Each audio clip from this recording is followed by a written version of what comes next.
So I've got a story that I want to tell you. It's a story from the Bible, you'll be pleased to know. That will hopefully endear me to some of you already. And it comes in a little bit of a moving form. The words move along fast. Sometimes the words go faster than me. That's a problem because then I have to catch up with them. But I'm going to tell you a story from the Bible, and it's going to come in the form of a rap. So if anybody under the age of 100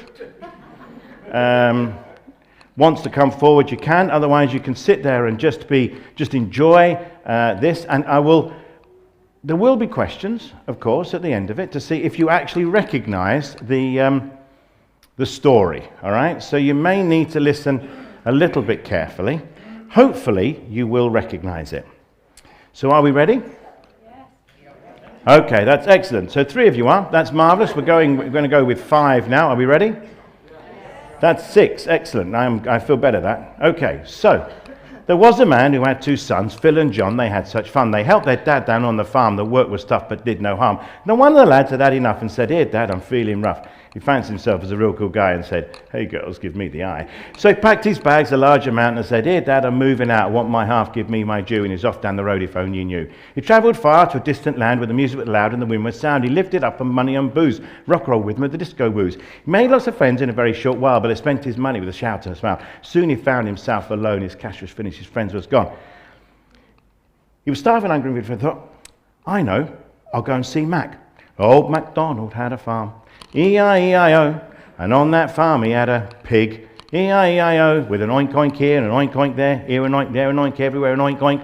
Old MacDonald had a farm. E-I-E-I-O. He was starving, hungry and really fed up, so he ate the pig's fill and then threw up. He sat and thought, "It's a really bad deal. At home I'd get a 3-course meal. Yum, yum, yum, yum." He was starving, hungry and very poor, but would he be welcomed at the door? So, homeward bound to his father's farm, where his dad ran to meet him with open arms. "Yee-haw, yee-haw, I've missed you, son. I love you tons. We'll have a party. We'll have some fun."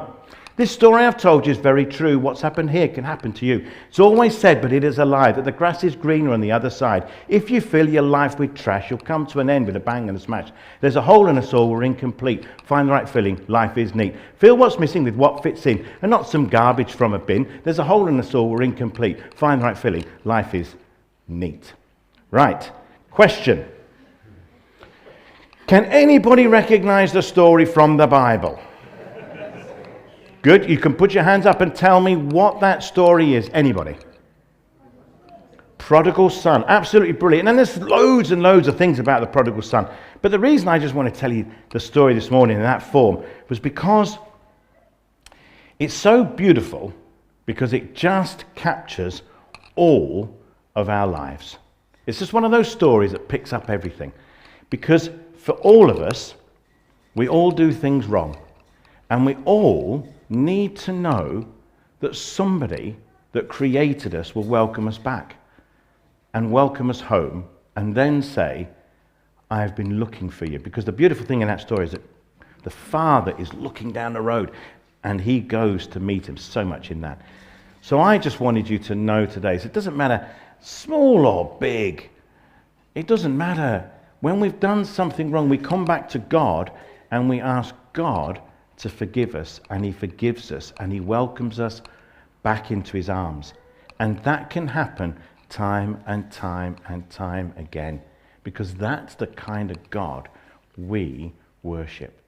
And I suppose the other thing about it, and I suppose this is the warning, God's really good at warnings, that the grass is greener on the other side. How many times do we think there's got to be something better over the horizon? And so we spend our time thinking about what could be better, when actually now could be really, really good if we could find the adventure that God's got for us right now. So I don't know, for you, small and large, young and old, you know what? This story's for all of us all the time. Fill your life with trash, come to an end with a bang and a smash. God fits the hole in our lives through Jesus Christ, our Saviour.